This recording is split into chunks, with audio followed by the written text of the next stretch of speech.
The Against All Odds podcast, sponsored by Oak Forest Recovery.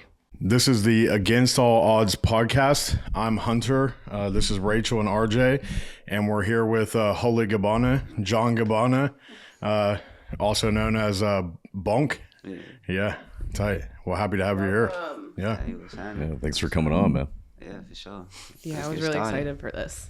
For real. You got a good story, yeah. I can't wait to hear it, man. Yeah, I can't. I don't know a whole lot about it, but I've just been given little snippets from Hunter. Yeah. And I want to hear it, man. A redemption story, for sure. Yeah. Let's dive in. Y'all hungry? Hell yeah. Let's go. Where do you want to start it up at? I don't know. It don't matter.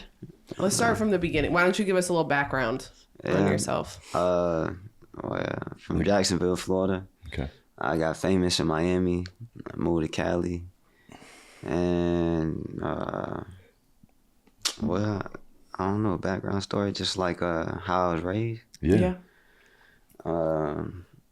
Mom, stepfather, stepdad died. Then it was just me just trying to figure out life. Do you have any siblings? Yeah, I got 6. Yeah. On my mom's side, and on my dad's side, it's like 8 of us. Wow. And I'm the oldest out of everybody. Oh, wow. But I'm the only child out of my parents. Yeah. That makes sense? Yeah. Did you feel like responsible for a lot because you were the oldest? Hell nah. But my mama tried to put it on me though. You know what I'm saying? Like, every time I make a mistake, she'd be like, "You the oldest." So she kind of wanted me to be like An example. yeah. But for me, I'm just like, I'm a child. So, you know what I'm saying? Like, Yeah. but that's me. Yeah.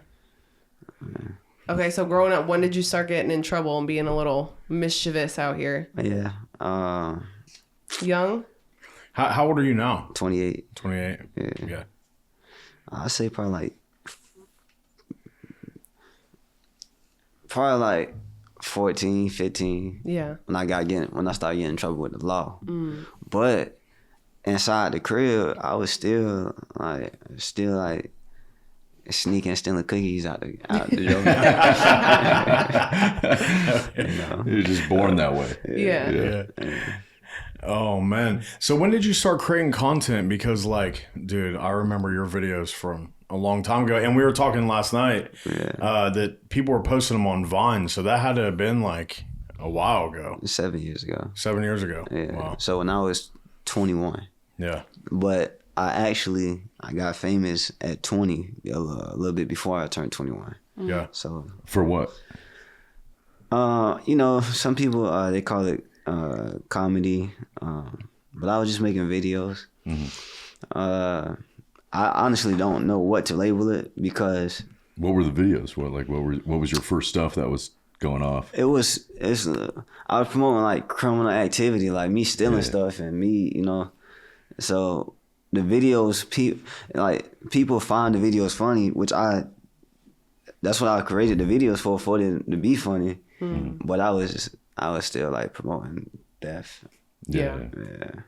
I was watching one video like 2 days ago. It was a dude, he was explaining this story. He's like, "Bro, don't do what Boonk gang do." He said, "Man, I went, what'd he say? He went somewhere and he tried to copy me and he ended up getting 90 days in jail." He's like, "Bro, don't copy that man." And I actually met a lot of people in jail who said they were doing something that I was promoting. Oh, man. So how does that feel to know that you kind of started a little movement there for a while? To be honest, I didn't know people was that stupid. Like, honestly, I just thought, for my lenses, I'm just putting stuff on the internet. Right. I never looked at the internet as real life. Yeah. You didn't know you were going to influence people. Nah. You were like an original G influencer. Yeah, I am. Yeah. But the thing about it is, I'm like, every time, like, I knew what I was doing, but I'm like, bet, I'm just getting views and I'm just getting likes, people just liking the videos. But then when I'm out in public, I got little white boys coming up to me like, "Hey, I'ma steal this." let's go. Look, I'm gonna go steal this right now. I'm like, no, buddy. You know what I'm saying? I'm in the mall, and you know, like some like trying to impress you. They're like, yeah, I'm about to do like this. a group of kids come up to me talking about they ready to steal some jewelry out of the store. Yeah. I'm like, buddy, no. It got to the point though where like the mall, like you walked into the mall and the mall was like, nah, we don't want you here. Yeah, I've had that too. Yeah. You know what I'm saying? But How'd you get into all that? What inspired that? Like, how were you like? Oh, Yeah, I'm like gonna your film first video. Do you remember? Walk us through that. Yeah. Had you already been stealing, and then you just figured, all right, like I'm gonna film it? Well, yeah, I actually was stealing a lot, but no, I just seen there's somebody before me. He called himself Fat Boy SSE, and he was making videos, and I see his videos, but dude, like he flashing a lot of money. I'm like, dang, he recording himself throwing cookies in the restaurant, screaming and stuff. And I'm going on all his videos, and I'm like, but he got that bread. I'm like, that's all you got to do to make some money. Do something crazy. Yeah, and I'm like, he got like 4 million followers, 3 million followers at the time probably. But I'm like, dang man, God, he going viral. All you gotta do is promote yourself, do that. I'm gonna do it too. And I did not think about it though. I'm like, if I got that mindset, then it's numerous of other people that they gonna develop that mindset too. Right. I wasn't thinking like that, but you know, people we can't separate reality from social media sometimes, because even though for me, I'm like, bro, this is Instagram videos and people is like really being influenced with this stuff in real life. I looked at it's like social media is for us is our TV when we was kids. Because I watch TV and I'd be sitting at the TV screen, I'd be like, whoa. You know, when I'm looking at the athletes or rappers and that, I'd be like, whoa. But on Instagram, the kids nowadays, they looking at the Instagram that we upload and they like, whoa. Yeah. Like nobody don't watch TV no more. Yeah. You know what I'm saying? Yeah. But What do you think your most viral like stunt was? I have no idea. All of them got pretty went viral. crazy. Yeah. Yeah. All of them pretty viral. But can you walk us through the first one that you did? Where you were like, oh, like this is like really Yeah, reaching. take us to that This is day. really reaching some people. Yeah, sure. I was sitting at the crib and as I'm scrolling. You were living at home at the time, or? Yeah, I was living with Okay. my mama. We was in Miami. So, shoot, I'm just sitting at the crib and I'm on the internet and I see one of bro viral videos. And I told my brother, I said, bro, I'm about to start making videos like this. And I go on my Instagram live. I'm like, bro, hey, what's something that y'all ain't never seen before? I'm going to do it. And somebody was like, go make your own food at Popeyes. And then I'm like, all right, man. Make your own food at Popeyes. Yeah. Okay. Oh shit! I fucking love this. Yeah, and I'm like, bet. So shoot, you know, the very next day, my brother he get out of school. We get in the crib. I say, hey, bro, come walk with me to Popeyes. So And he's got the camera. Oh, yeah. yeah. Okay. So we walk in the Popeyes, and it was probably like a 30-minute walk, 35-minute walk. As we walking, as we getting closer, I'm like, I'm just thinking about You get something. nervous. What I was nervous, but I'm like pumping myself up to be mad for no reason. You know what I'm saying? Yeah. So as we walking, I give my brother the phone. I say, bro, record and don't take this camera off of me. So as soon as we walk in, I say, y'all always forgetting my mother effing food. I ordered this every single time. You know, I'm making up some stuff. Yeah. Improvising as I'm going, you know. People are tripping. They like, and I walk behind the counter, and they like, what? Who is he? Who's that? What? And I say, and I grab one of the little food things, and I grab the tongs, and I start putting the chicken in. I say, y'all mess up my order. I always order this. And they like, record him. He's recording. He's trying to be funny. call the police. Call the police. Call them right now. Y'all always forgetting my food. And then shoot, I walk out. They like, get his tag number. Get his tag. I said, yeah, get it. But I walked. You walked. Did you guys start running? Did they at come that out? point? Yeah. Did they come outside? We ain't right. Yeah. They You followed did a me. little stroll They out. followed me outside. Like, man, if you was on the street, you'll be driving, and you'll see me walking, and you'll see about 10 Popeye workers following me. and that just like popped off from the very beginning. Like it just went viral, like that very first one. Man, Did you take the food? yeah, I took So the you food. made yourself a little popcorn chicken and just Made myself a 2-piece and a biscuit. You know what I'm saying? And then you made the whole meal. but they stopped following me for a little minute. They like, he parked across the street. We walked. Yeah. You know what I'm saying? Then after they stopped, then we hit it a little bit. We ducked off behind the U-Haul, and then me and my brother, we eating the chicken, and I uploaded. Still recording? Nah, No, they okay. done. I uploaded the video, and after I uploaded it, the video just my sister, I put it on my Instagram page, and I had 10,000 followers, and what made me even get that is because I'm like, I didn't have social media. I'm like, I need a platform.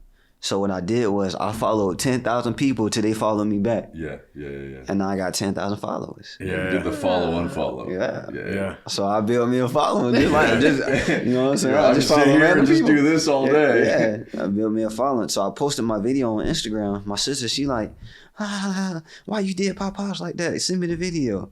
So I sent it to her. She put it on her Facebook page. Somebody took it off her Facebook page and put it on their Facebook page. And I woke up and my sister's like, bro, you're famous. And now I'm like, what? For real? What you talking about? I go on social media. Shoot, World start posting me. Shade Room posting me. Celebrities posting me. I mean, athletes, actors, comedians, everybody's posting me.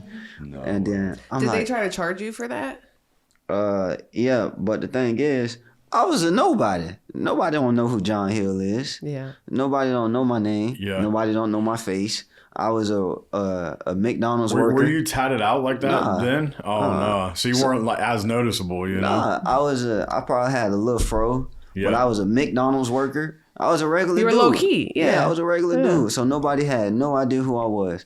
But when I seen my face on everybody's social media platform, like when I was 20 years old and I didn't have a name for myself and I looked at Warstar, I was like, whoa, Warstar. When I seen the Shade Room or when I seen people of status, in my mind, I was like, whoa. See, now I look at people of status like regular people. Right. Yeah. You know what I'm saying? I've been Right. around. But before, I'm like, oh, I'm posted here. I'm like, wow, I need to do more of this. Yeah. Yeah. And that's So- what started. So what impresses you today? What impresses me today, God. He impresses me today. Anything that's in the world, I'm not really impressed by, because at a very young age, at 20 years old,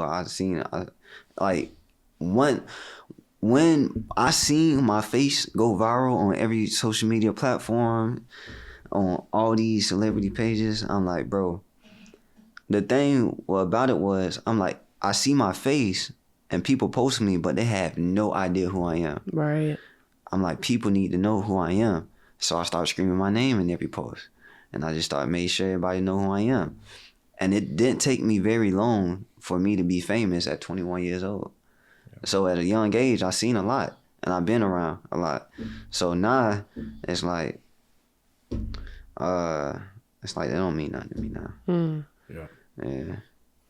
So when did because you were like struggling, like there was like a no jumper video of you like nodding out and all of that. You were Yeah. struggling with like Xanax and stuff at the time, right? Yeah, Xanax. Were you struggling that way when you did the Popeyes thing? Nah.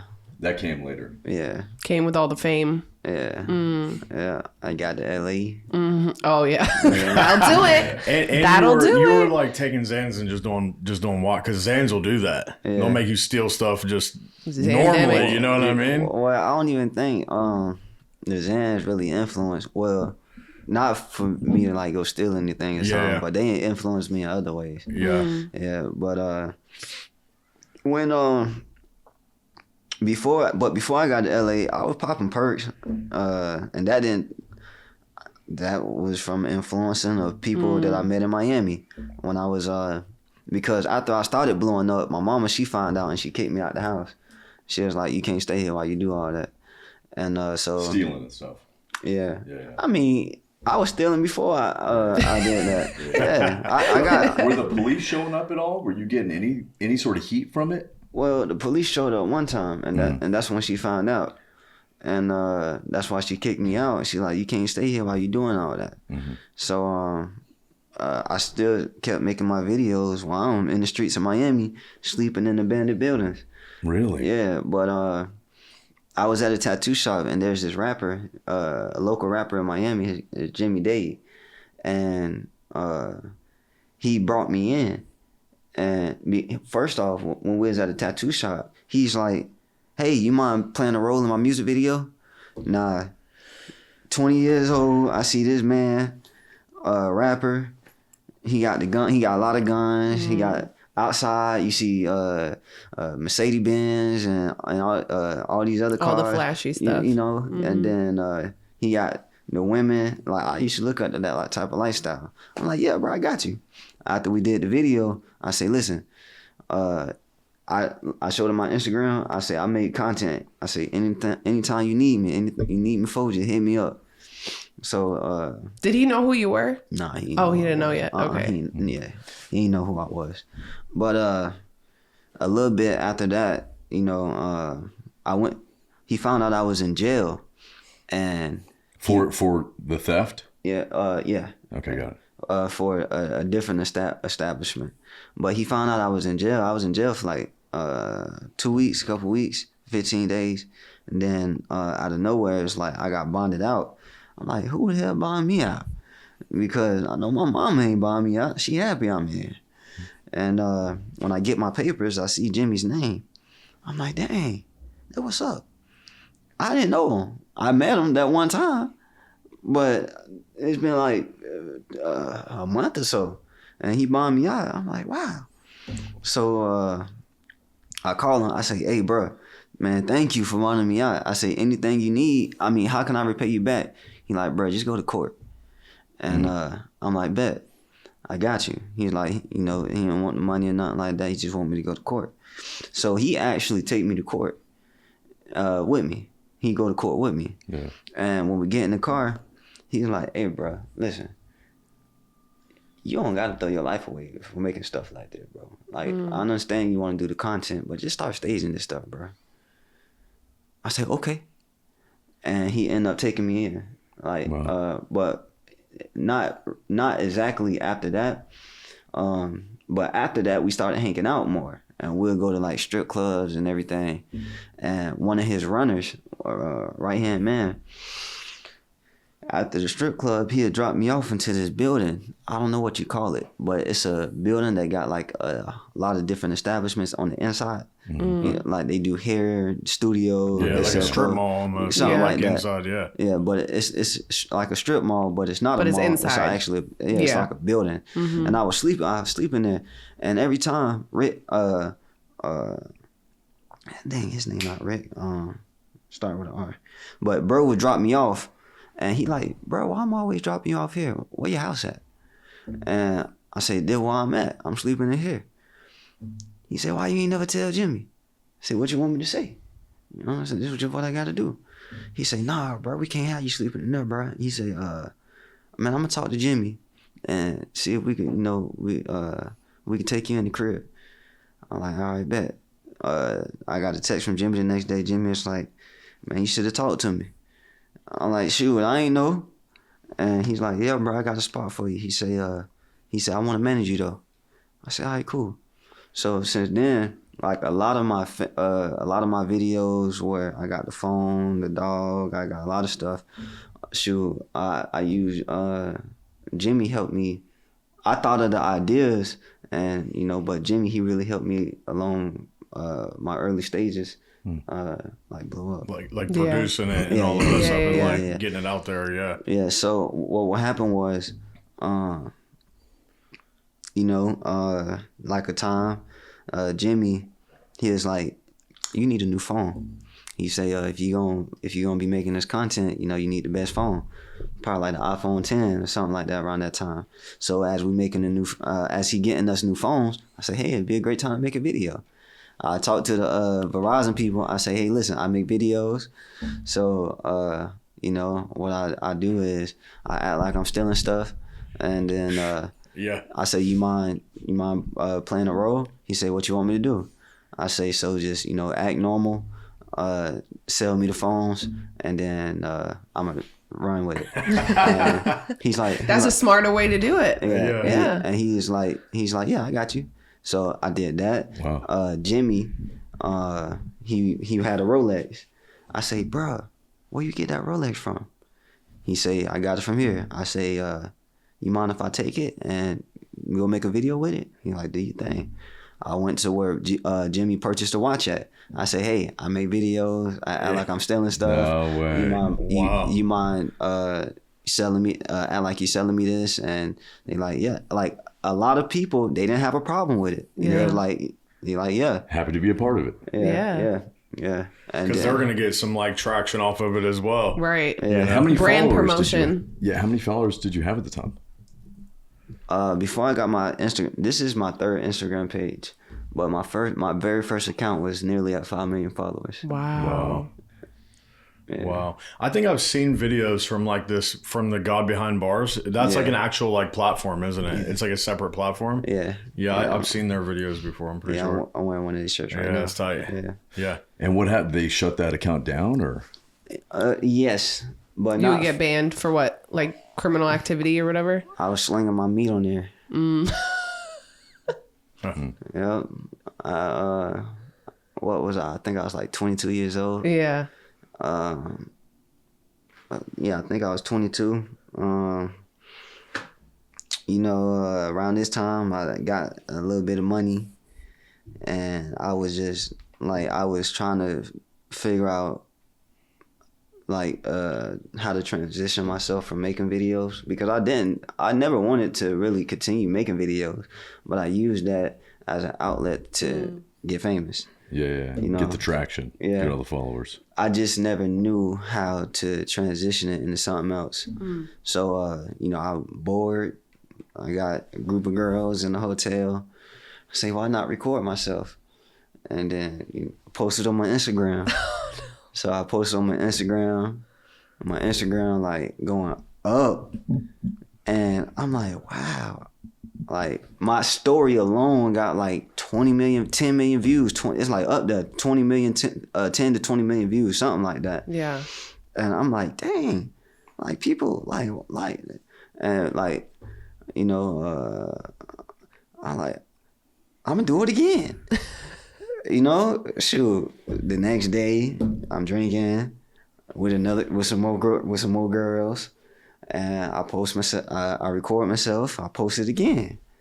And then I'm like, the way my Instagram is going stupid, I'm like, bro, like, I was so close to deleting the videos, but before I was able to delete it, they got you. They got me. Oh, damn. I'm on Instagram, and I'm looking at, like, it go dumb, and I'm like, nah, I don't know, bro. Because it was going so crazy. You were like, this could only... Yeah, it's like the lottery.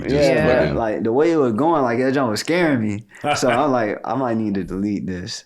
And before I was able to delete it, my Instagram, it say, you have been deactivated or something like that. And I'm in Houston at the hotel, laying on my bed, looking at my account of nearly 5 million followers of how I make my money. Damn. Like, bruh. What was that like? What did you feel like when that happened? I'm like, I'm gonna get it back. I would have been crying. I'm like, nah, You were just like, but were you trying to reach out to try to get it like immediately? Yeah. Like, but I wasn't tripping because I believed that I was gonna get it back. Right. Yeah. I never got it back. Yeah. They was not playing with me, bro. Did they respond to you? Did you talk to bro, Facebook at all? Man, I was reaching out to everybody. Like I'm like, what do I do? Yeah, like the guy who was my manager at the time, like, I mean, I wasn't tripping because I'm like, I'm connected, I'm like, Boonk Gang is the name. Like my name is big. I'm gonna get it back. Yeah. Bro. When I They realized don't play around. When I realized I wasn't getting that account back, I'm like, man, bump it. I'm gonna just change my name. I changed my name to John Gabbana. My real name John Hill, but so I'm just I wanted to use my first name anyway. So I'm like, man, I'm gonna just use. I say what I did was actually what even made me do that. I'm with this girl and her name was Versace. That's her stripper name, but I just thought it was so cool that her name is Versace. So once she left my crib, I say, you know what I'm gonna do? I'm gonna use a designer name. Yeah, Gabbana. Yeah. So what I did was I went on Google. I looked up designers, and I'd be like John Gucci, John, or whatever. Fair. You know what I'm saying? And Gabbana just sounded good. When I got to Gabbana, I say, you know what? I just don't want to use a name. Let me look up the meaning for this. Google says a creative person. I say, that's unique. So I put it. I say, hey, how y'all like John Gabbana? I sent it in the group chat I was in. They like, I love it. And then I say, that's my name now. And so I got on Instagram. I made it in the John Gabbana account. Delete it. It's like, well, actually, it wasn't deleted right away. I got my second account to 900,000 followers. Then they deleted me. Damn. They let you get a little. I was almost at 1 million. Damn. And what it was because of something you posted, or they flagged you because they knew? I wasn't doing nothing. I learned my lesson. Around that time, I wasn't doing not a damn thing. Yeah. Somebody was hating and reporting. I was just posting music. Yeah. You know what I'm saying? Shoot. Next thing you know, I'm in Vegas.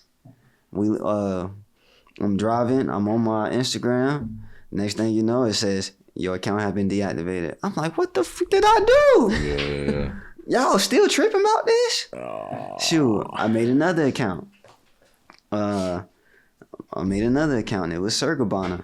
Then I got that account to like 40,000. They took me down. They weren't playing with me. Shoot. Then I end up signing with Island Records, and is that like the Island Boys? Oh. Yeah, nah. It's nah. But they're from the same area, right? I kind of. They're from Tampa. Okay. Florida Boys, the Island Boys. You don't remember that? But no, Island Records, they're under Warner, I believe it. Yeah. So I signed with them, and we never really. I signed, and as soon as I signed, they like just put me on the shelf, but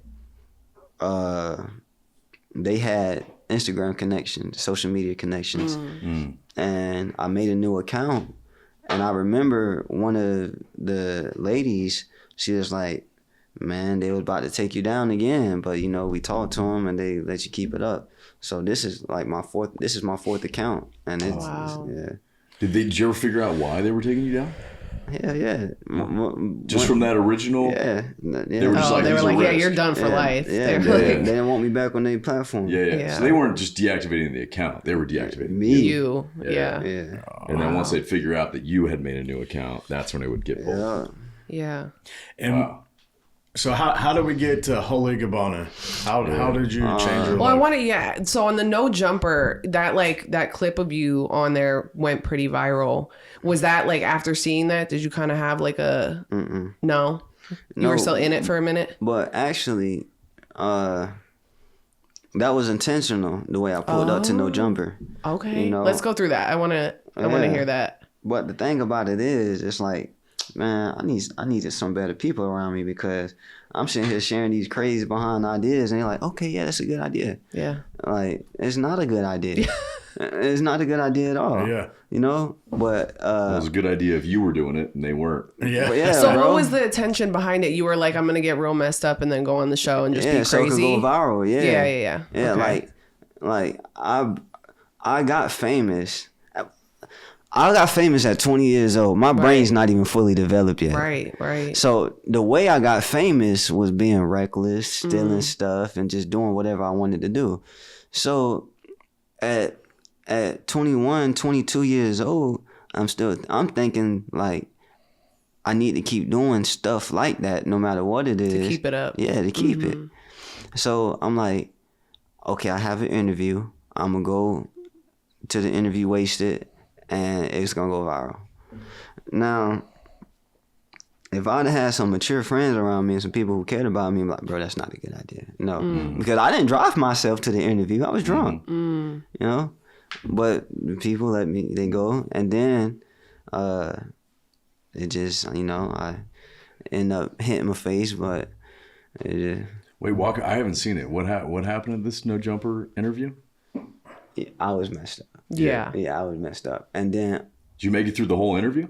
barely. Barely. Yeah, but leaving the interview, I stumbled and I hit the wall. Yeah. With your face. Yeah, Got it. It went viral. sure did. That's so interesting to hear that, like, behind it, though, this was all on purpose. Yeah. Like, it always, you had that. You were like, this is going to go viral. You have a good brain for knowing exactly what's going to get you there. Everything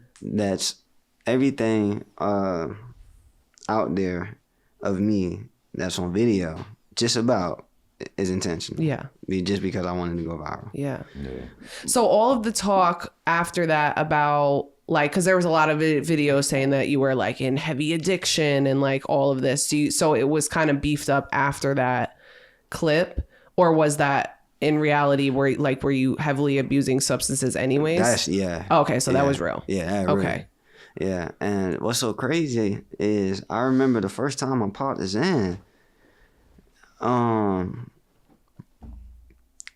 completely blacked out. Time travel. Yep, time travel, exactly. And I'm in the mall, I'm puking. And I was driving a motorcycle. And I don't know how, but I drove that thing from the mall to the house. But I'm just remember that whole night, I'm just like black. I wake up, I'm like, let's do it again. Yeah.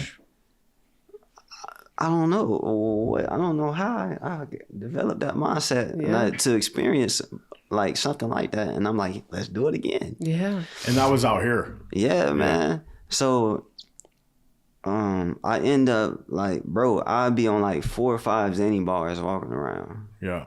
Like I was, if you're able to eat 4 or 5 Xans and still be walking around, there's an issue. Yeah. Oh, for sure. For sure. There's an issue. Yeah. Yeah. How long did you stay that way? Man, I was that way for a very long time. Years? I say probably like 2 years. Yeah. Yeah, but Is it hard to remember those 2 years? it's hard to remember certain stuff, but At any point during that 2 years, did you try to stop? yeah, And you couldn't? no, it was hard. Yeah. What would happen? it was hard. Walk us through that first time you tried to stop. Do you remember it? Yeah. Well, I don't remember the very first time, but I do remember time periods where I tried to stop, and I was having seizures. I was having withdrawals. Yeah. I couldn't like walk. Yeah. I tried to play basketball. Shoot, man, it's like That scared the shit out of you, or what? No, No. bruh, it's like nah. It should have, Yeah. Yeah. but it didn't. You were just like, I just need some more. Yeah. Yeah. So then take us to the end of that 2 years. What happens? I eventually stopped, but what happened was I remember I was in Houston and I'm shooting a music video, and as I'm shooting the music video, I had a seizure, and I went to the hospital. Well, yeah, some friends took me to. I stopped the video and I'm like, hey man, I said, did y'all just see that? It was so quick though. Yeah. Oh, yeah. I'm on the bike and I'm shooting, and then next thing you know, I'm like, and then I snap back, and I say, after I continued it, I continued doing it, and I'm like, hey, did y'all see that? And they like, what? And I was like, bro, I just had a seizure, bro, like it's a little minor seizure. And he's like, oh, that's what that was? He said, man, I thought that was a part of the video or something like that. That was you doing a little dance. You're like, you didn't want to say nothing, but I was like, oh, it was an interesting little move you did. This is my new move. Which is understandable. Understandable. Because I didn't stop right there, you know. I sneezed, and then I just kept going. You know what I'm saying? Yeah. And they like, oh, we thought it was fun, you know. We just thought it. I'm like, nah, bro. I'm like, man, I didn't have no control over that, bro. Oh, and then they like, okay. They're like, so what you want to do? I said, I want to go to the hospital. They say, I'm like, let's call an ambulance. And the dude was like, well, we don't want to do that because you're you. And if the ambulance come out here, people going to be recording. It's going to be a scene and stuff. So how about this? I get one of my guys and we'll take you to the hospital. I'm like, all right, cool. They took me. I talked to one of the doctors, and the doctor told me that I was as healthy as an ox. What? And I said, ma'am, you know, I'm trying to, I'm addicted to Xans, and, which I was taking Xans, ecstasy, and perks. That was really my drug, Xans and ecstasy. Did you get addicted to the perks too? Were you going through like opiate withdrawal as well? Hell yeah. Oof. And it's just, man, perk 10s, perk 30s. And I be itching, itching so bad. But then I'm like, just, I remember just trying to be at the studio, just itching and throwing up, puking. Yeah. And just even having experiences like that, like I still take them. I'm like, I need more. Well, because you go into that survival, it's like I need it. Yeah, like, I need it. Can't go without it. Yeah. Right. So Xanax, Percocet, and ecstasy, I was killing. And I'm like, man, you know, I'm trying to get off these pills. And she's like, well, you know, we checked your vitals and everything. You're healthy, and you know, you're going through withdrawals, and it's just best that you don't completely stop taking whatever you're taking. Yeah, wean down. To wean off of it. And over time, you know, she was like, it eventually subsided, something like that she told me, but she told me to wean off and don't completely stop. Which is hard. Yeah. Did they recommend you going to like a detox to do that? Or they just were like, you do it yourself? Nah, they didn't tell me. Like, I went there to get help, you know, and she like, you help yourself. Yeah, she like, you're healthy, wean off. That's you know, crazy. she was like, and then, but she did tell me, she was like, I won't want to stop, because if I stop, my body's craving it, you know, and I could have a seizure or something like that, and it could be worse. fatal. I could, yeah. That's like one of the most dangerous detox you can have is like the Xanax. Yeah. How'd you? So you did wean off? Yeah. That's what you did. Wow. Yeah. Yourself. Yeah. Off everything. The Xans, the perks. Yeah. Wow. I did it. And what was that like? It was a challenge, man. It was a challenge. And I remember a time where I had a friend around me, and like I start craving it, and I'm like, man, I need some drugs, you know. And he's like, nah, bro, you chill, you're good, you know. He's like, nah, bro, you good, you know, nah, man, you don't need that, nah, just like that. And for me, I'm like, man, you're not feeling what I'm feeling. Like, I need it. Right, I need it. right. You know what I'm saying? And he's like, nah, you chill. Let's just walk. He's from Cali, so he just had this. He's like, chill. He's like, nah, man, let's just walk. What you need me to do, man? Let's just walk. I'm like, bro. So he walked with me and everything, and I'm on the inside. I'm panicking, you know. And then it went away, but I had a lot of times like that, bro, and I just start freaking out. And I have my brother or I have a friend like walk with me, and I need to walk. It just calm my nerves, and we'll walk back and forth, just walk. And eventually, man, so I remember going to the hospital one time. I was having an anxiety attack, and they offered to prescribe me Xans. I'm like, no, I can't. This is what this is coming from. Did you have anxiety before you started taking the Xans? I don't think so. Yeah. So then you took a them. result You of were as a But result. I still have anxiety today. Yeah? Yeah, I still have anxiety today. Yeah. And it's not as bad as it was, and it's not. And today, when I feel my anxiety start peaking, I call a friend. I need to just be around some humans. If I could be around other people, then I'm like, I'm good. You'll be okay. Yeah. Yeah.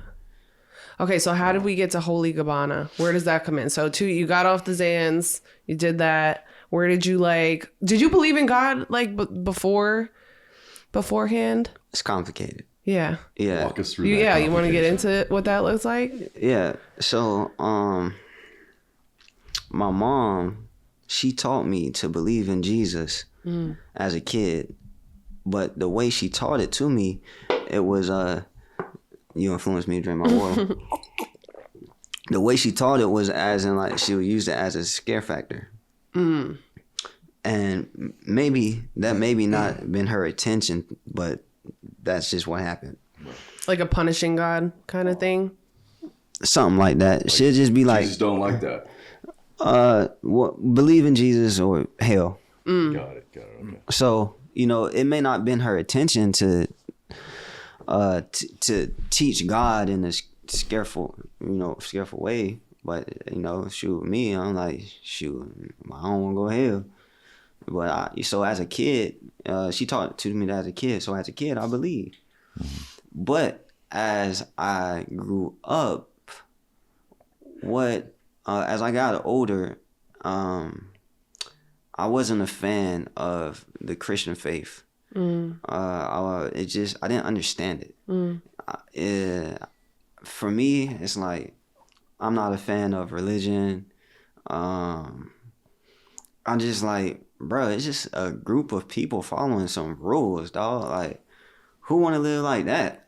Right. You know what I'm saying? I'm like, and then on top of it, y'all not even following what y'all say y'all believe in. Come on. So for me, as I got older, I'm like, man, I ain't trying to be walking around here no suit and tie on, bro.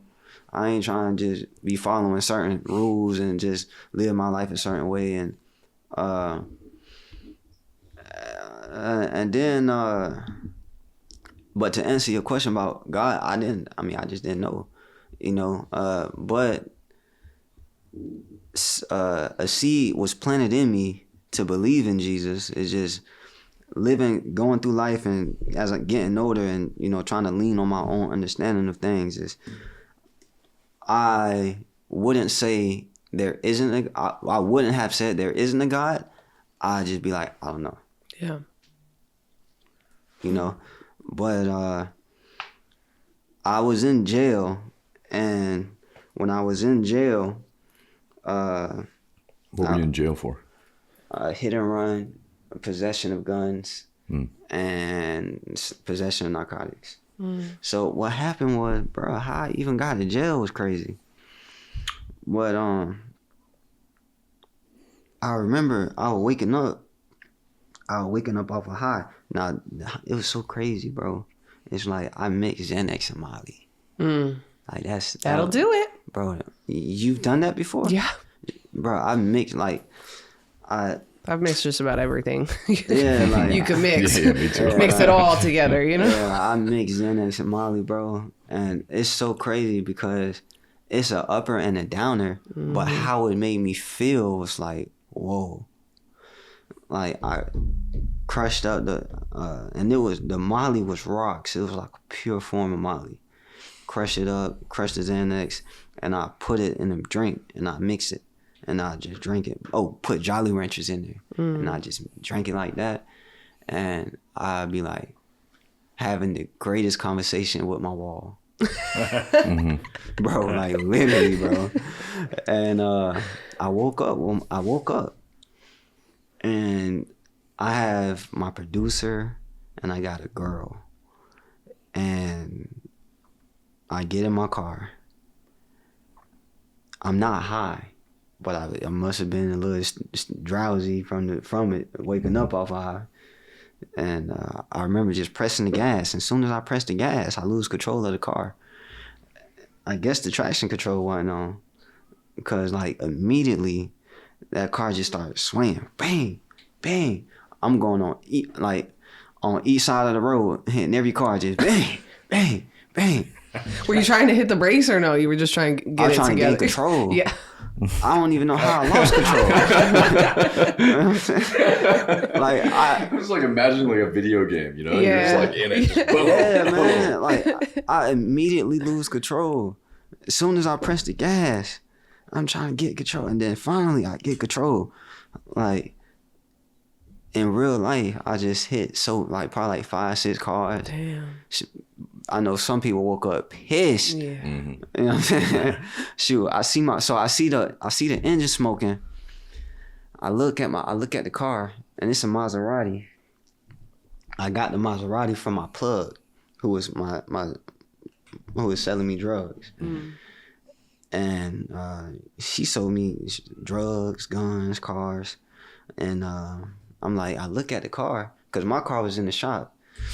So I look at the car. I said, I could get this to him. We just gonna swap it out. So as I'm driving, the car just and that thing's smoking. So it's smoking so bad. I pull behind Shell, and we in Calabasas. I pull behind Shell. My producer, he go in the store. The chick I was with, he go in the car. I mean, she's in the car.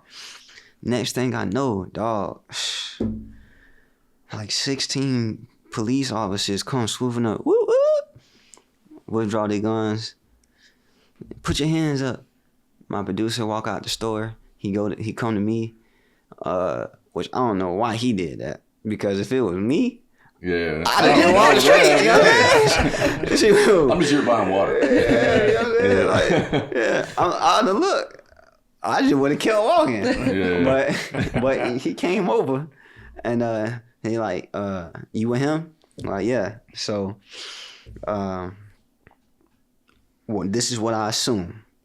I assume, people, they see me driving the street and they were just good. What is it? A good Samaritan. And they called the police. Yeah. And then. And the accident happened in Calabasas. Yeah. On Parkway, Calabasas. Not on Parkway, but near. Yeah. Yeah, okay. near. Okay. So they put us together. They searched my car.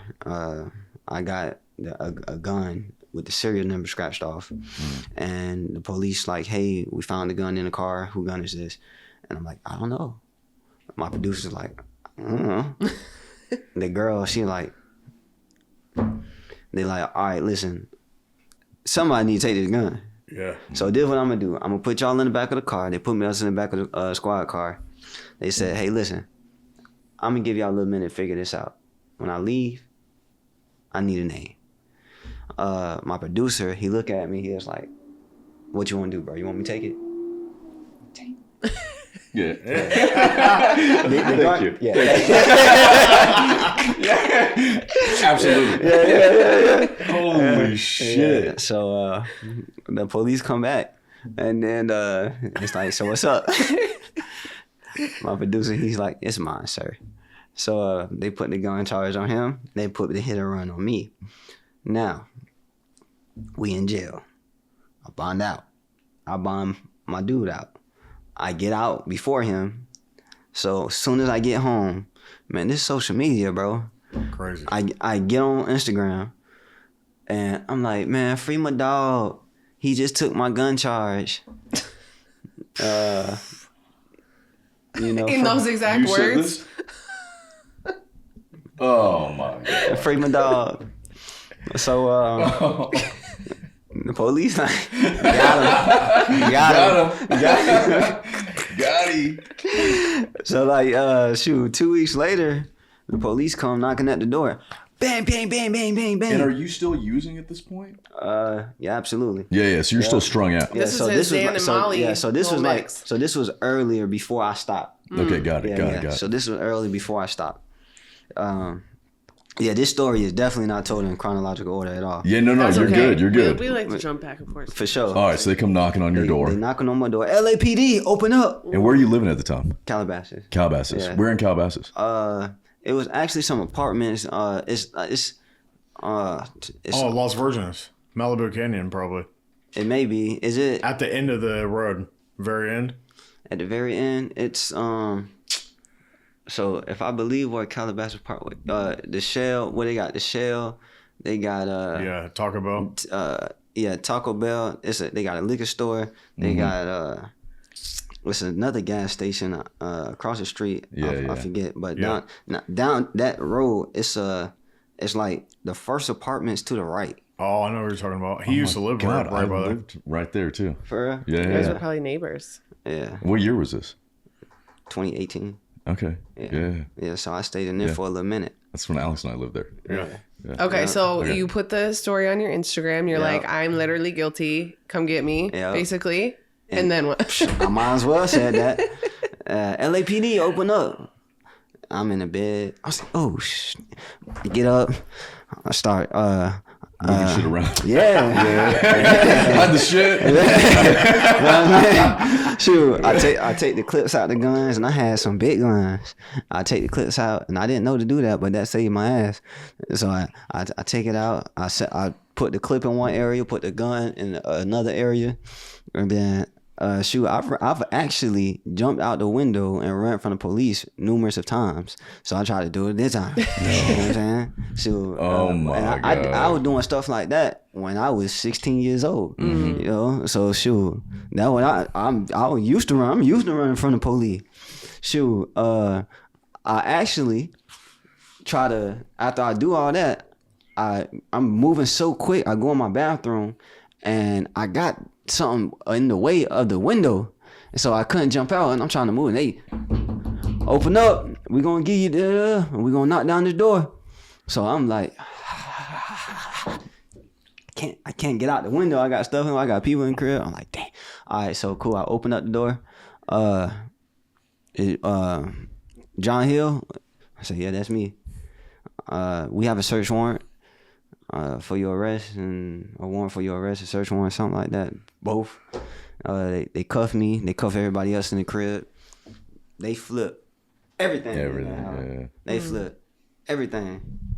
And they came out, and then they told me that they got me on video confessing to the gun, and from that they built up a search warrant and everything else. So they dropped the gun charge on him, put it on me. Rightfully so, it's mine. So I mean, you told them too. I know, right? Shoot, you know, if I'd have known better, I wouldn't have said nothing though. So, but it's mine, so it's cool. He did tell me, he was like, man, you should have told me you had a gun. You know, he said I'd have threw it or something before the police came if I'd have known. I'm like, yeah, but so I was in jail for that. They arrest you right then? Yeah. But I bonded out. Like immediately? Yeah. Okay. Yeah. I ain't You had to get your fix. Yeah, I wasn't playing no game with that bond. Yeah. Bond out. You would have been detoxed inside of that cell. Yeah.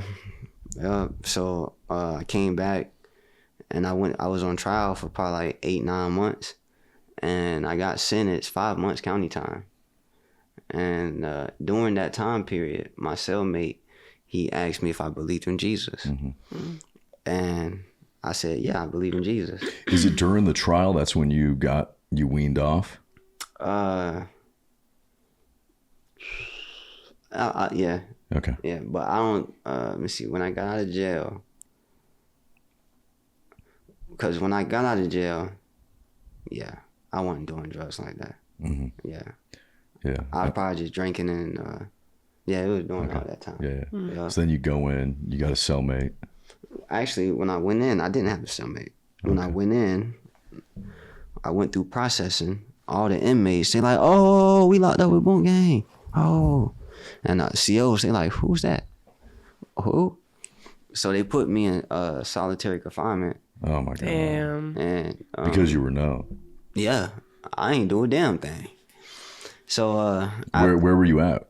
LA. Okay. Yeah. And they it was for my protection or whatever. But I'm like, after a week, I say, hey man, y'all gotta get me up out of here. I ain't do nothing. Yeah, that's. You know, What was that like for you, being in there? hell. Yeah. Cell so small. No TV, just walls. By yourself. Yeah, Damn. that would drive me crazy. Yeah. Yeah. So I say, hey, y'all need to move me. They interviewed me.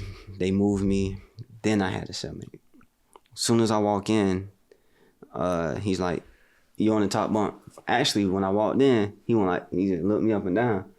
And then, you know, he's like, get on top bunk. I get on top bunk. He like, where you from? I say, I'm from Florida. He say, what's your name? I say, John. He say, my name Josh. He say, hey man, I just want to say, sorry for, you know, I didn't mean to look you up and down like that. I was just trying to feel you out, where you from. I mean, feel you out and see where you from and stuff like that. I say, nah, man, you good. Ain't no issue. He say, cool. He say, hey, you believe in Jesus? Yeah. And ever since then, like the man would we were just talking scripture. And he'd just like teach me the stories of Jesus. And during this time of my life, you see, now that I've been doing my own, like building a relationship with God, and that during that time, hearing the stories of Jesus, it just amazed me. And, you know, shoot, I'm 22, and he's just like, yeah, bro, you know, Jesus walked on water. I'm like, what? And he's like, yeah, bro, like, you know, Jesus was out here doing miracles, dog, you know, 2 fish and 5 loaves and fed 5,000 people. And I'm like, what? He's like, yeah, bro, you know, Jesus, he's God, but he's also, like, he was in a human body. He's just human, just like us, man. He's just kicking it with all the sinners and everything. And just, you know, he ain't never sinned, but he was just hanging around the most filthiest people, bro, and just loving on everybody. And all you got to do is just, you know, believe in him, confess your sins, and, man, you'll live forever, bro, eternity forever. I'm like, what? He's like, yeah. And then I'm like, wow. And he's just telling me about God. And, you know, and shoot, honestly, bro, during this time, I believe I needed to believe in God. Yeah. You know what I'm saying? It's like, my life was hell. Like, I had a lot of fame, but I was miserable on the inside, dog. If I wasn't miserable, then I wouldn't have been on the drugs. The drugs was my escape. You know what I'm saying? Like, shoot, when I took my first Xanax, even though I blacked out, I'm like, shit, nigga, it took me from reality. I need to feel like this some more. So it's like, and, you know, I never really put my life in that perspective until today, just now. But I needed to believe in God because I was miserable. And even though, like, the stories, it was moving me, everything he was telling me about God, bro, I'm just like, wow, man. Wow. So what's next? What do I do with my life? Like, bro, I rap, I make music, you know, I make content. He's like, I don't know, bro. He's like, man, you just gotta pray and talk to God. Same thing. Yeah, you know what I'm saying? Yeah, don't make any changes, just the content. Yeah, know? bro. I'm like, that was my biggest concern. I'm like, okay, so now that I believe in God, bro, like, what am I supposed to do with my life? He's like, I don't know, bro. He said, I can't tell you. He said, man, you just gotta pray and talk to God, and, you know, he'll lead you in the right direction. I'm like, all right. Man, I still have all my jail notes. And today, now, I'm more mature in my faith and more versed in scripture. But when I go back and look at my jail notes, I'm like, man, this man was really teaching me something. Because for somebody who didn't know nothing about God, I'm like, bro, I got some powerful messages in my notes. And one night, bro, when I was doing my time, I'm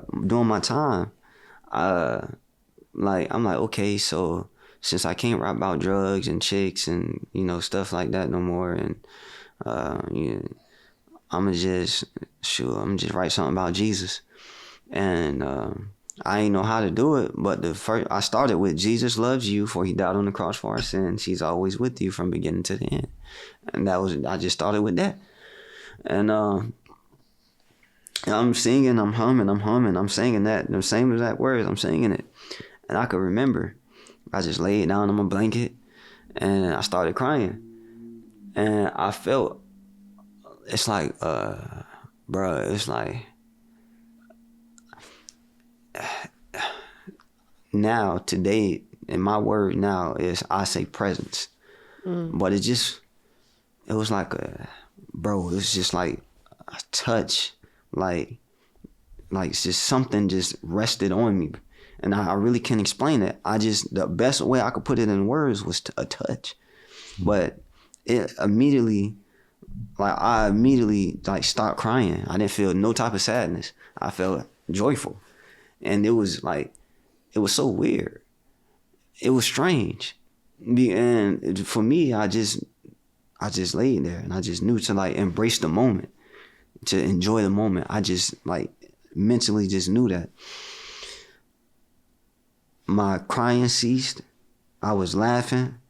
I was giggling. But when that moment was over, I jumped off my bed and I woke my cellmate up. I jumped off, and what I was feeling in the moment, in my head, I just knew to keep my eyes closed, because I'm like, I could literally feel something. And the thing about it is, I didn't go into that moment thinking like, yeah, I'm trying to call God, I'm trying to summon God, I'm trying to feel something.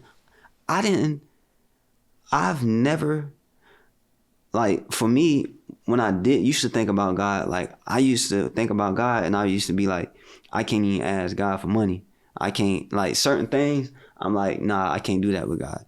So in this moment, I'm just like trying to just sing and worship and just trying to do something different, find a new way to do music other than drugs and stuff. That's my, like, Jesus loves you. That's my moment. And I'm like, dang, man, I feel sad, man. I just laid down and started crying. But then I felt something that I can't put into words. It just immediately took my sadness away and filled me with joy.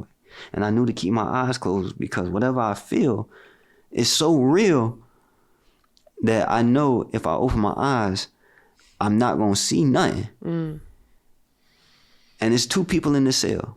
It's me and my cellmate in the cell. My cellmate sleep. So whatever I feel is supernatural. I jumped off my bunk. I woke my cellmate up. I said, Josh, wake up. Wake up. He rolled over. He like, what's up? I say, dog, I was just singing.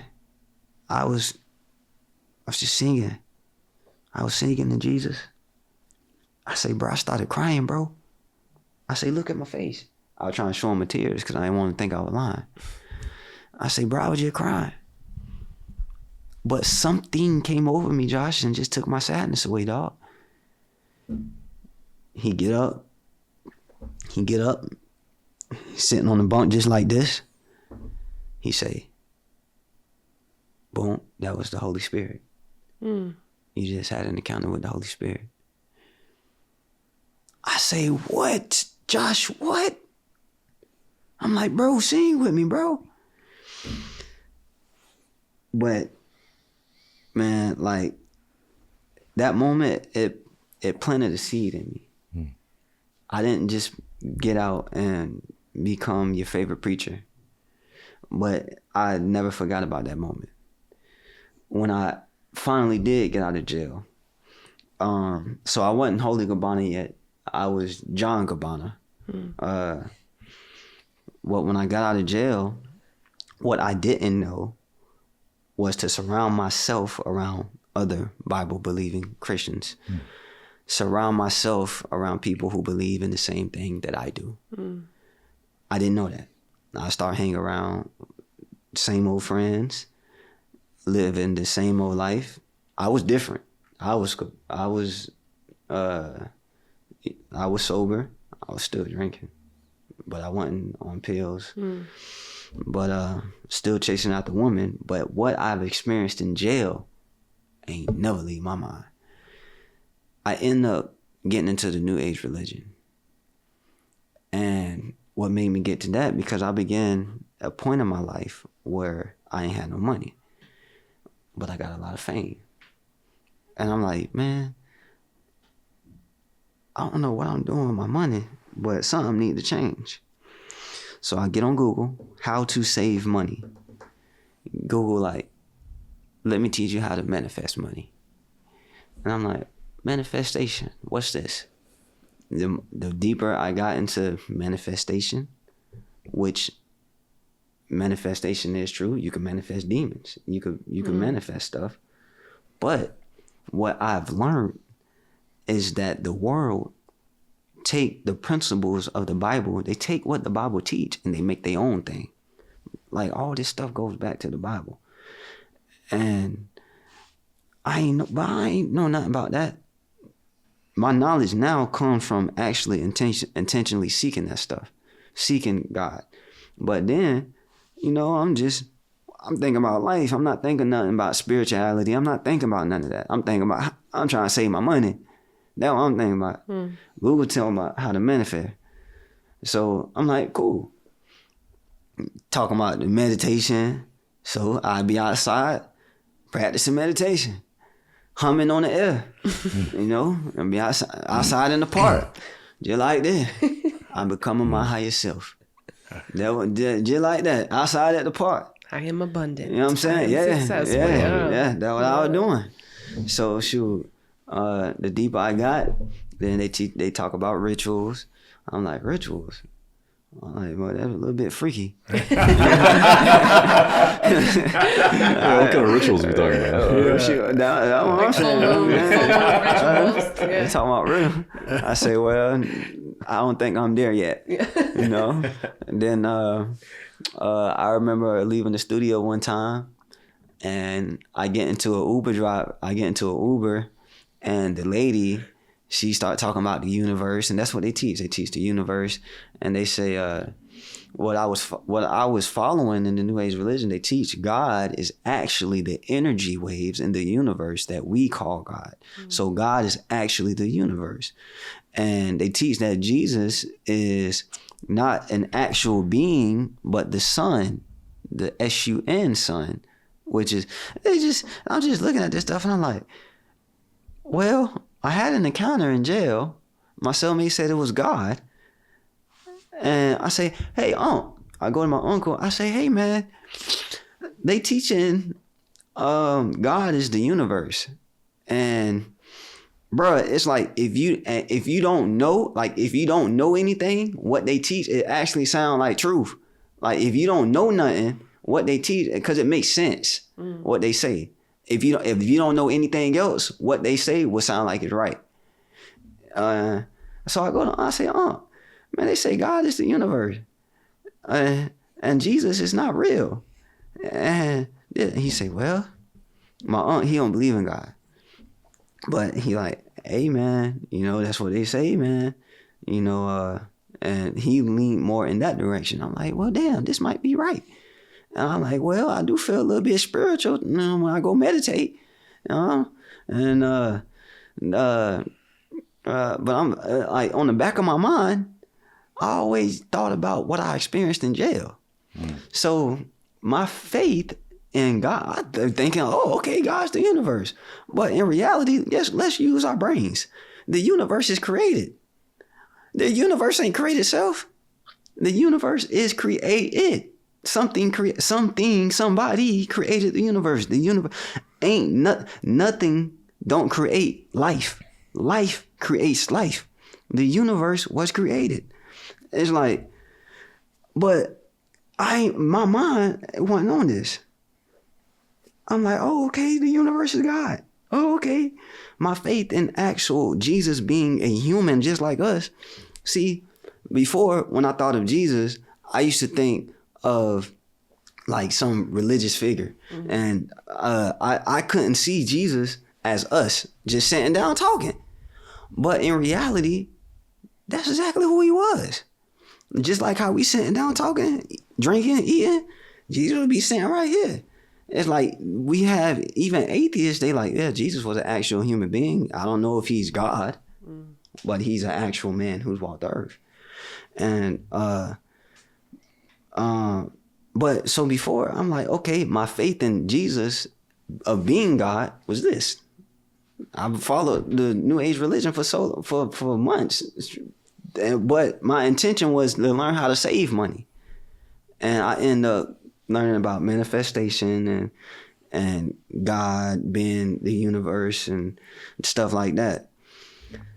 This is how you get Holy Gabbana. I'm going to Atlanta. Well, actually, I went to North Carolina and I recorded an album. I'm going back home to Jacksonville. I call my cameraman and I say, hey, bro, I shot an album. I want to record some videos. Let's get to work. My cameraman says, I'm in Atlanta. If you could come to Atlanta, I got you. Shoot it for free. So I'm like, okay, cool. I'm gonna slide to Atlanta.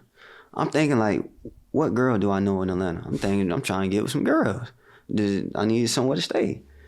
And I'm like, who do I know in Atlanta?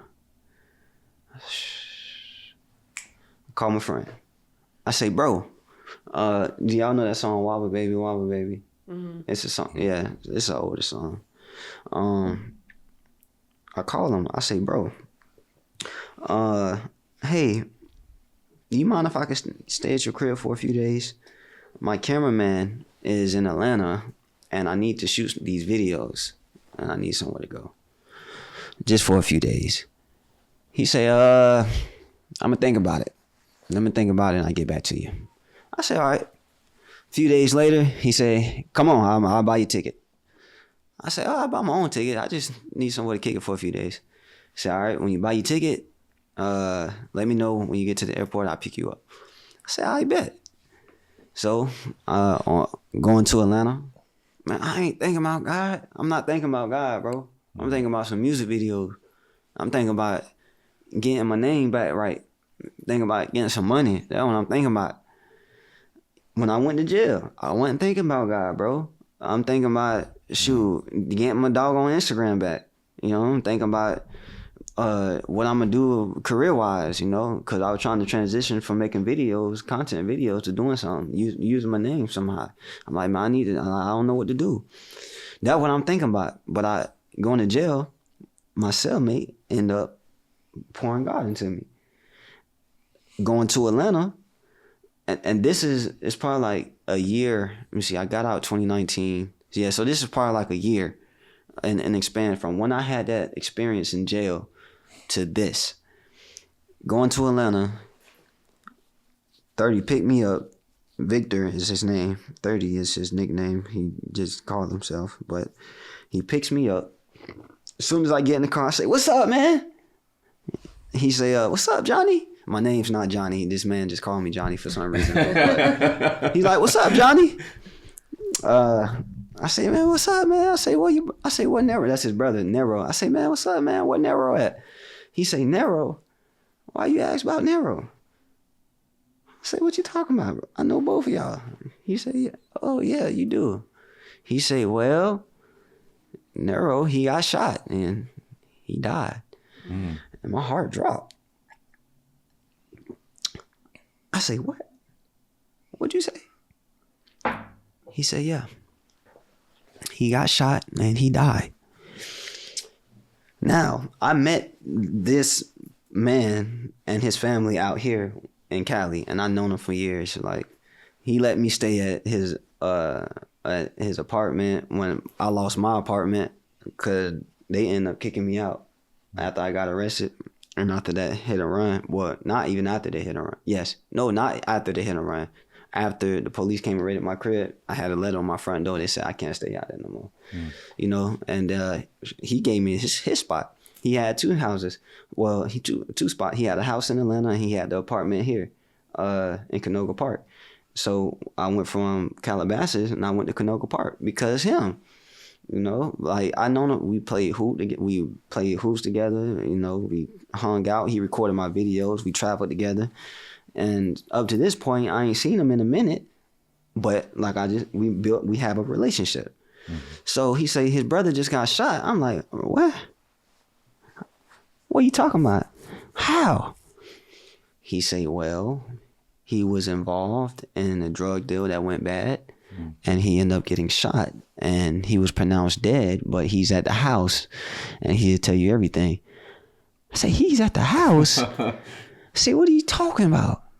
He say, John, he's at the house. When we get there, he will tell you everything. I say, all right, man. Shoot, man, that whole car ride was quiet. I ain't know what to talk about. I ain't know what to say, bro. I'm thinking about it. The man just say, my dog, they got shot. And he died, but he at the house and he'll tell me everything. Man, that whole car ride was silent. What? Shoot, when I get out the car, as soon as I walk in the house, like my whole body posture, I'm just stunned. You know, I don't know what to say. I walk through the door. When I walk out, Nero, he come out his room. As soon as he see me, like, what's up, John? He gave me a hug. He's so weak and just so, you seen Captain America before he blew up? Mm-hmm. He's like that, like just small. But the man had meat on him before, you know. Shoot, he had a beard. He never had no beard, but he's just so small.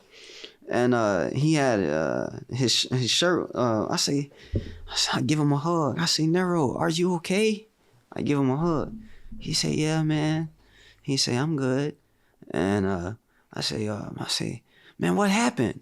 He say, come on, let's go to the table. Come on, let's go over here. We get to the table. We sit down. I say, Nero, tell me everything. What happened to you? He say, well, man, I was at a park and I was just, you know, serving. He was a drug dealer.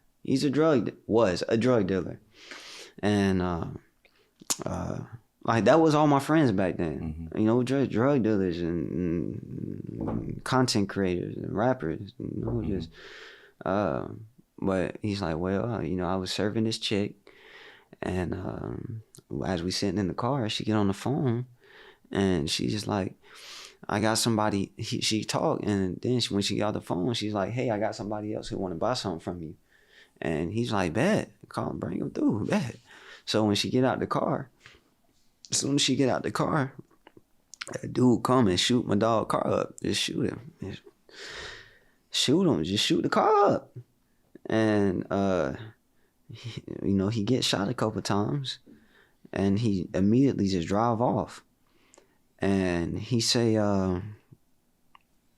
he get on the phone and he call his mom. And he say, Mom, I just got shot and I'm dying. I'm sorry. And she said, you better call on Jesus, boy. Call on Jesus. Now, for me, I'm listening to the story. I'm listening to him, and it's like, he's not gonna lie. This man was just shot. And everything that comes out his mouth, I'm gonna believe. But the thing about it is as he's telling me this, I don't know what the hell to say. I'm just listening. And he's like, yeah. She said, call on Jesus. I get off the phone with her. I try to call my girl. I try to call my brother. I couldn't walk. Nobody answered or something like that. He said, I get out the car. He said, he said, my arm was twisted back. I want to look down. I didn't even want to look down no more. I say, oh God. And he unbuckled himself. He went and get out the car. This is his words. He said, when I get out the car, it was a pool of blood, just so much blood just poured down. He said, man, I tried to walk to the nearest house to go get some help, and I couldn't walk no more. He said, I fell on my knees, and I remember saying, Jesus, forgive the shooter and forgive me for my sins. And I just remember coughing.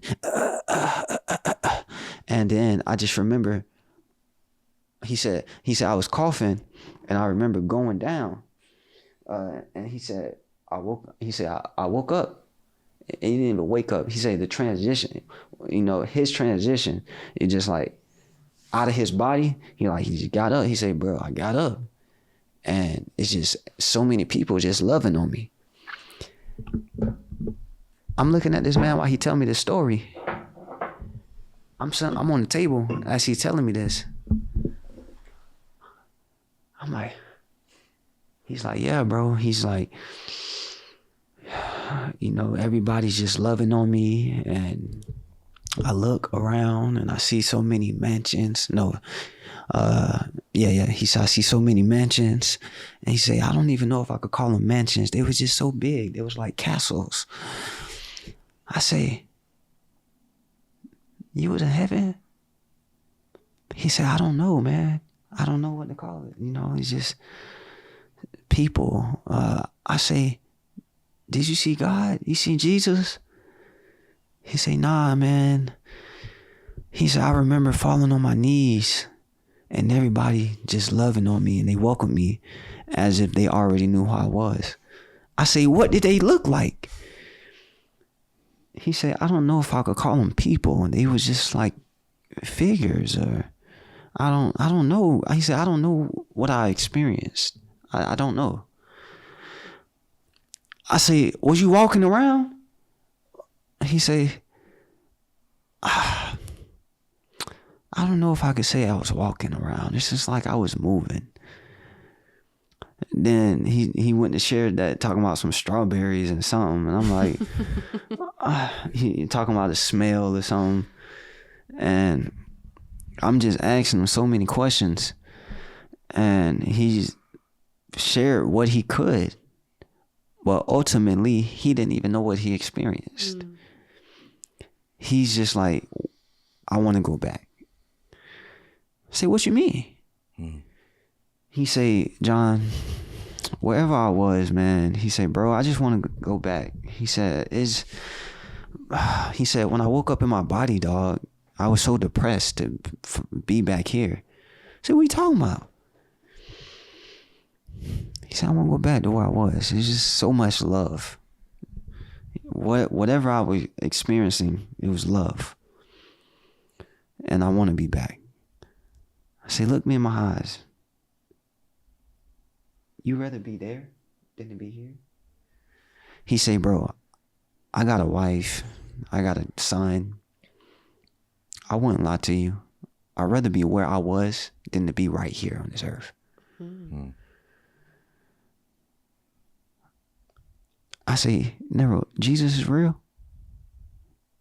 He said, yeah. He said, Jesus is real. What I experienced was because of Jesus. Before I left my body, I asked Jesus to forgive me for my sins. And where I woke up, I was just in a place of love. And that's all I could say. I say, Nero, Jesus is real.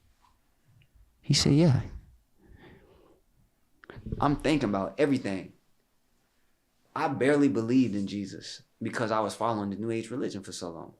So I didn't believe, my faith, even after having an experience in jail, my faith in God was like this. I believe in the God of the universe. From what I was following, right? I'm like, bro, Jesus is real. He said, yeah. I asked him about 7 times. I was stunned. I'm stunned. He's like, yes. He's like, yes, Jesus is real. And man, I'd rather be back where I was than to be here. So after that moment, that was December 2020. After that moment, I started thinking about life.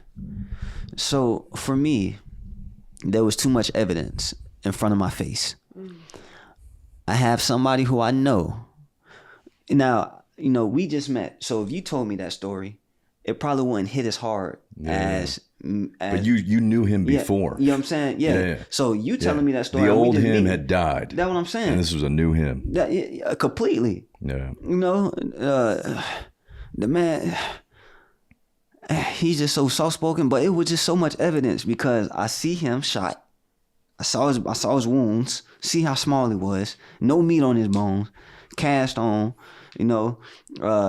I even heard the voice recording of him and his mom, with his mom hollering and screaming, saying, "Call on Jesus, oh God." And he already lost a brother to gun violence. You know what I'm saying? She already lost a son. And I'm like, bro, how'd you know you was dying? He's like, I just knew it. He's like, when you dying, you know. And here I heard the voice recording. I see him, and he's sharing his story with me. I'm like, well, doggone, God is real. He got to be real then. I went upstairs. I said, God, my faith in you is slim to none, but I believe in you. Forgive me for my sins. I want to know who you are. I want to make things right, and I want to give my life to you.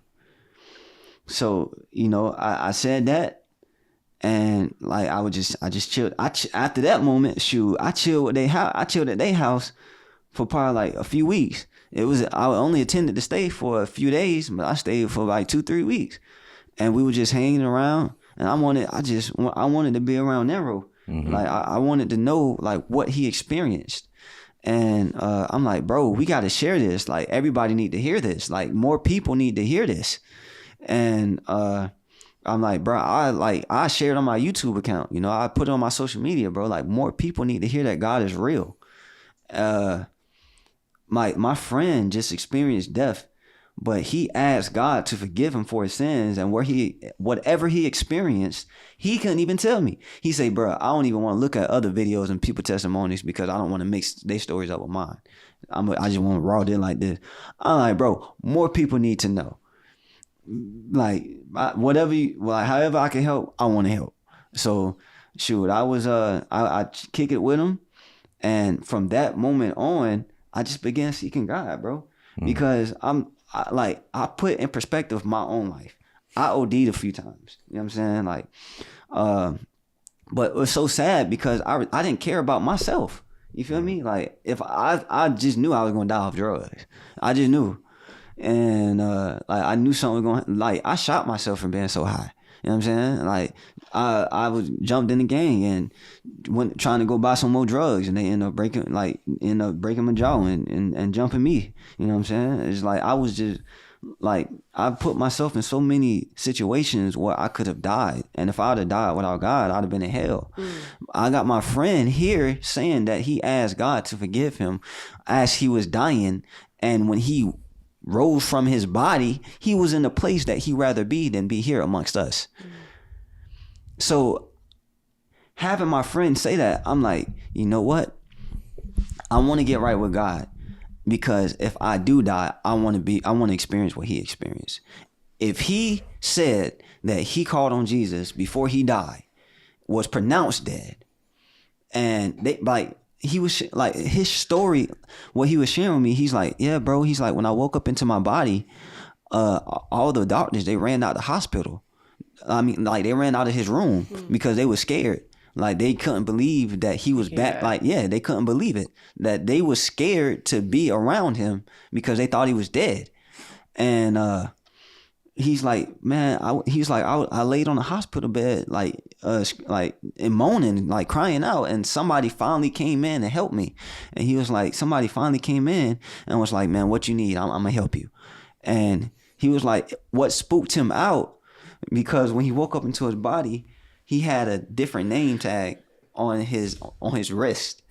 So when he didn't even know like if he was himself or not. So, you know, he was sharing this. You know what I'm saying? So he's sharing this with me. He was like, yeah, bro, when I came back into my body, like I had a whole crazy experience. He's like, nobody wanted to help me. Everybody was like scared. They called me. They said it was a miracle. And, you know, he said, man, I even had a wrist tag on and it didn't have my name on it. He said, I didn't know if I was me or not. And, And that's what I asked him too. I said, bro, were you? Like, what was different about you? He said, I felt just like me. I felt like where he was. He said he felt just like him. Like, you know, he said, and I mean, I was asking him so many questions, and so for me, I'm just like, you know, when it's my time, when I do die, like, man, I just want to make sure that I experience that because I believe him. I believe what he's saying. I see all the evidence, and I'm not going to be delusional and act like I'm seeing is not true, you know.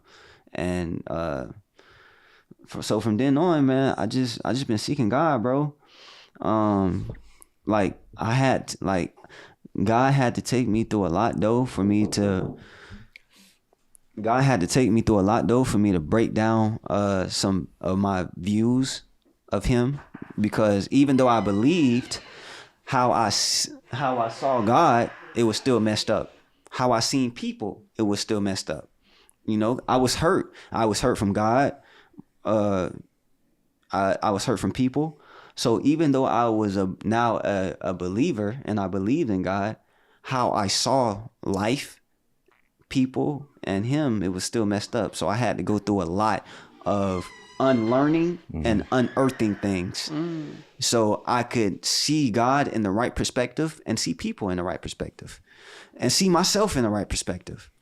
And you know, some people think all that stuff happens to me. No, bro. It's like I start seeking God at 24, at nearly 25. So for 24 years, I was living however the hell I wanted to. You know, for 24 years, my lenses of life was shaped on my friends, my pain, how I perceive things, family. So I am who I am now just from this broken world that we live in. And like all that just don't wipe away once you say, okay, I believe in God. So after a certain amount of time, like my friends changed, my habits changed, where I spend my time changed, how I spend my time changed. And I was at home, and I'm like, dude, I really feel like the holiest man on earth. Like, I don't smoke no more, you know what I'm saying? I ain't on drugs no more. I don't go to the club no more. It's like, I don't barely have any friends, which is not a good thing. You know, like the Bible itself say man shouldn't be alone. Right. And, you know, some people interpret that as man and woman. That's true. But also we should have friends. So, you know, I just felt like a holy man. So, you know, I dropped John, which is still my name. And then I just like, okay, I'm going to just start calling myself Holy Gabbana now. Yeah. So that's how you got Holy Gabbana. It's a beautiful story, man. Yeah. Wow. And so today you like visit churches, you visit the jails, and you talk about God, right? So yeah. what is your title today? What does a day in the life look like today? Like, what are you doing with your life? So for me, I just go around and I just tell people about God. You know, like the Bible says that people overcome by the word of the by the blood of the Lamb, the blood that Jesus shed, and the word of our testimony. You know, so it's like the best thing I could do, like, is just tell you my story and what I've experienced. And I would love for people to believe in God, because I'm like, dog, once you die and everything that we do believe is true, you're going to be in a place that you wish you never were. That Jesus himself said you're going to wish you were never born. So for me, it's like I go to prisons, I go to schools, I go to churches. I'm on a lot of shows, and I just be telling people about God. And for me, it's not even about like even though I'm a believer, I'm not a religious person. Like, I'm not coming to hit you on the head with my Bible. I'm not coming to try to make you believe.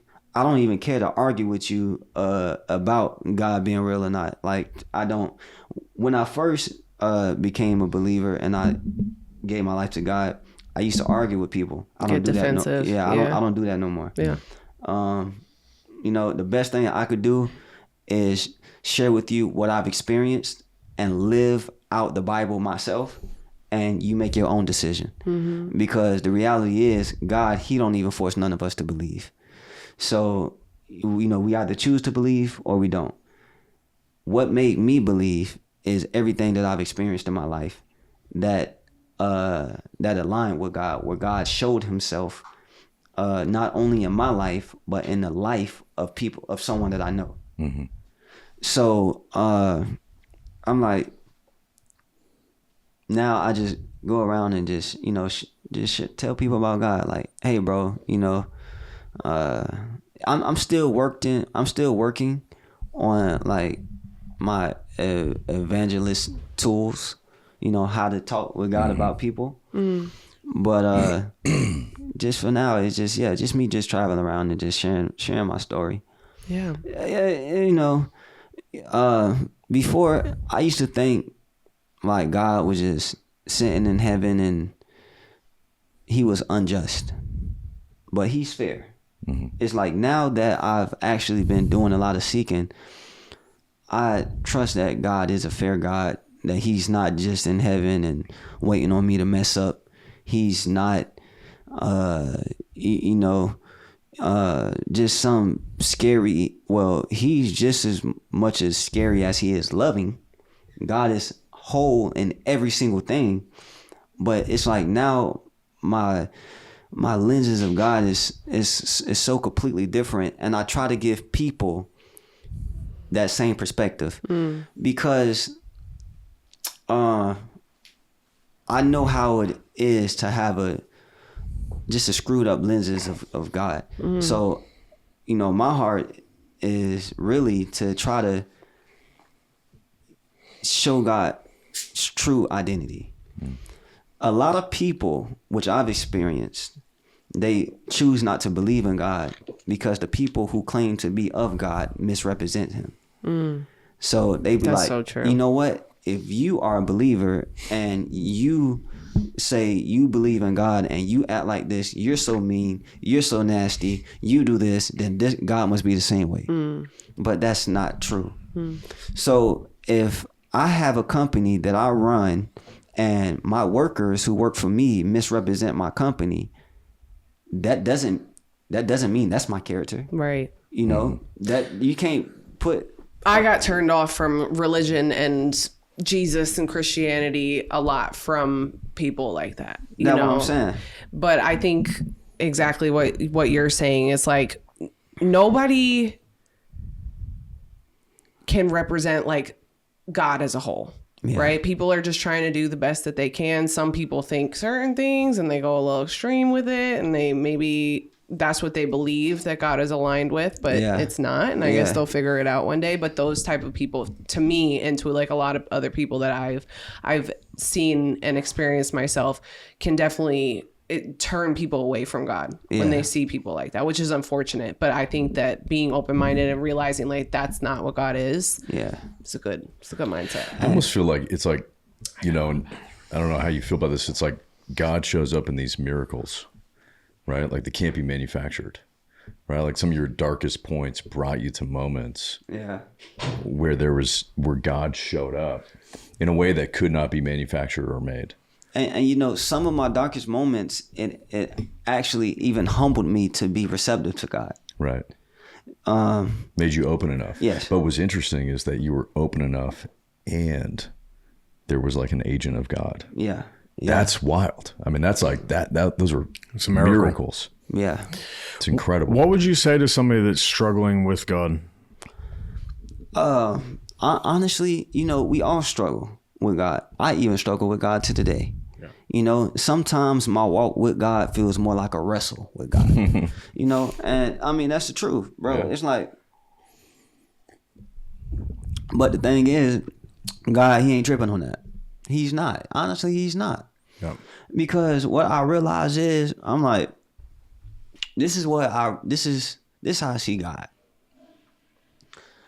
I see God through even I could see the character of God. Now the character of God is written in the Bible, but I could see the character of God written, through human communication. Yeah. We look, every person on the earth come from God, have God's image, whether they want to believe it or not.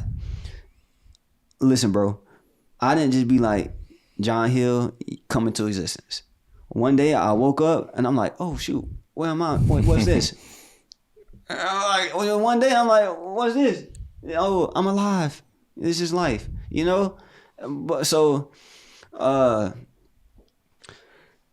in human interactions, and it's like I see parents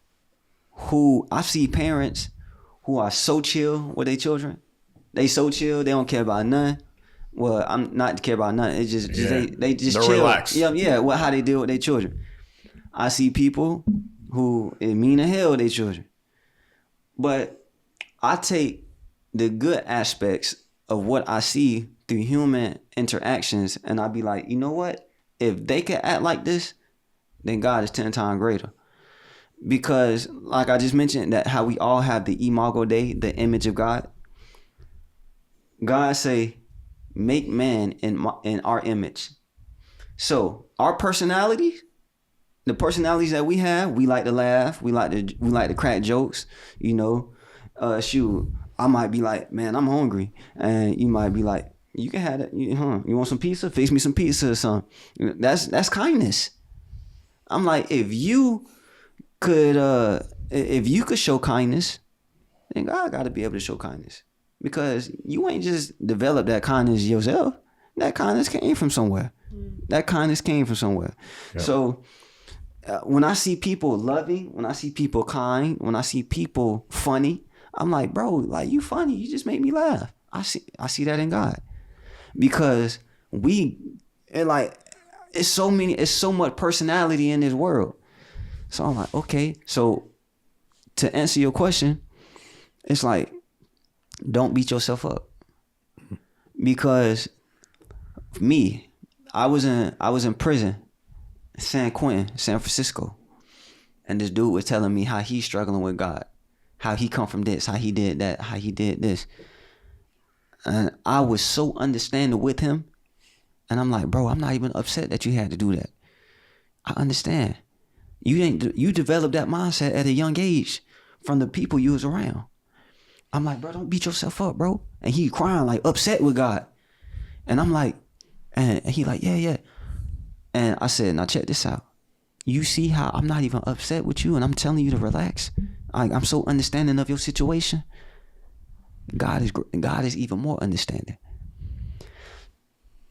If there's no way in hell that a human being could be understanding, is people who do rehabilitation centers, and they helping people get better, and they understanding the people's situations. And a person could want to fail so many times, and they just want to help them out so much. God is greater, bro. It's like, when I see that in a person, I see that in God 10 times more. So for the person who is struggling with God, it's like, bro, whatever you struggling with, I guarantee you God understand it. He understand it. Because this is what I could do. I could be like, okay, why do you think like that? Well, my mom did this, or, I was beat on, or I did this. Well, that's why. Okay, so it's no. Now we got the problem.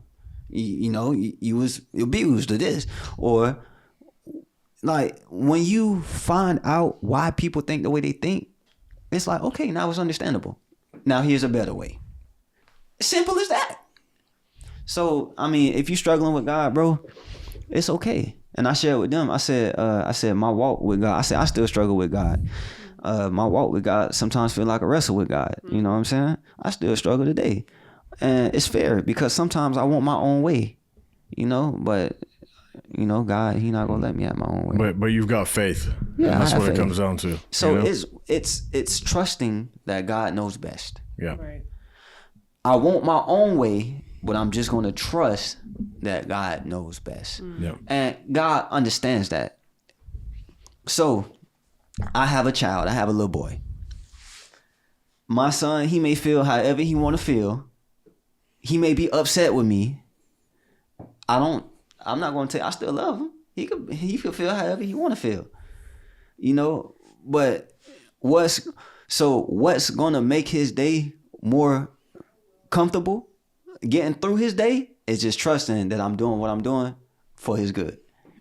If you don't trust me, then you just gonna be miserable. You know what I'm saying? But son, if you could just trust my advice and trust it in the way that I'm trying to take you, then your day, your experience throughout the day gonna be much better. But I still love you, regardless if you want to trust me or not. That's God. Son, he like God. We could trust God if we want to. We trust him if we not. But if we do humble ourselves, it's like just humble ourselves and just trust him. How we experience life gonna be much better. Right. But our feelings, it doesn't take God's love away from us. Like he still love us. This man Paul was a murderer, and he wrote 13 books of the Bible. He was murdering people who said, "I believe in God." In the name of God, he was murdering people. If you said back then, if you say, "I believe in Jesus," he cutting your head off. Turned around to say, "Jesus is real. This is how you should represent him." A murderer showing us, who was killing us, how to live for God. So it's like, bro, like things that we think God is tripping on, he really not. At the end of the day, he want us to live life better. He want us to live the best life. But we gotta unearth things. We gotta unlearn things. And we just gotta go through some pain. And it takes pain. It takes hurt. But it takes the human struggle. Yeah, it sure do. What's your relationship like with your mom today? It's no relationship. Okay. It's not. I pray for her. Now I've forgiven her for everything that she done. But it's no respect. Mm-hmm. So I love her as my mom.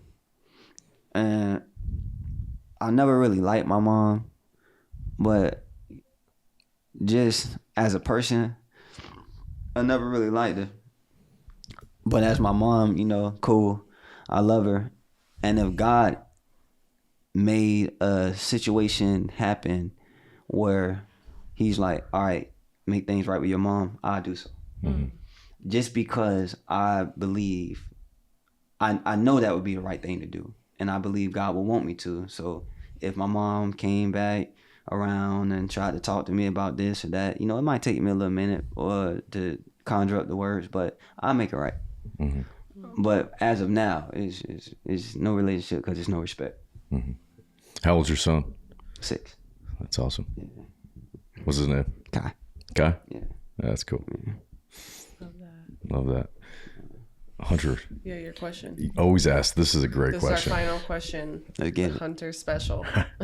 Are you happy? I'm neutral. It's honestly, it's like I believe I be stressing myself out more than I should be, just trying to figure God out.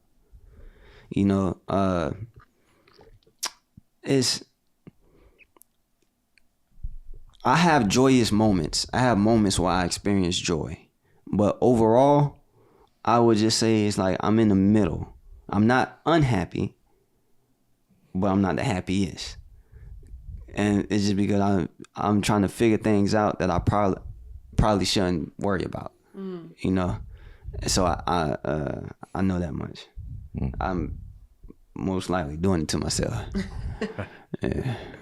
That's always so hard whenever I hold on to things that I know I should be giving over to God. Yeah. It's going to be a rough time for me until I do that, and I'm hard-headed. And I know I've over like the last few years I've learned that when I try to hold on to my own things and I don't give it to God, I'm miserable, right? But I go through the process instead of like as soon as I recognize it, being like, okay, here you go. Take this. It's yours, not mine. Take care of it. You handle it. I'll keep my hands out of it, right?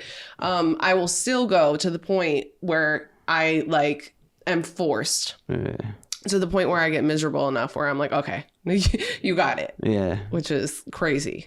Yeah, I'm probably beating myself up more than I should. Yeah. But now I'm not as depressed. I'm not depressed or nothing like that. I used to be. Be depressed.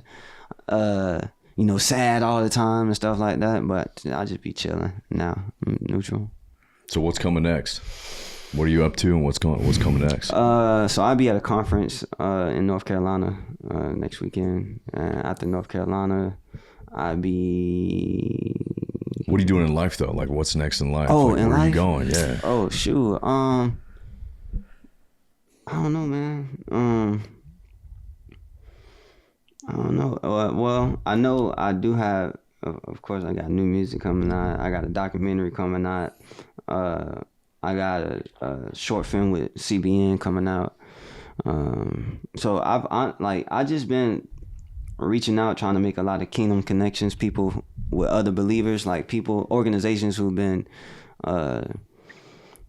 living for God for a long time and just making change in the world. I've been reaching out to so many people, just trying to build connections and just help, spread God around the earth. So CBN, a documentary, new music, probably some other stuff, but as of right now, that's it. It's beautiful. That's a lot. Yeah. He's like, that's it. That's a lot, dude. Yeah. And I'm proud of you. Your journey and like the redemption and what you've been through and where you are now is really amazing. So I hope you're proud of yourself as well. Yeah, appreciate it. And I'm really glad you came today. Thank you. Thank you for having me. Yeah, thank you. Thanks, bro. Yeah, absolutely.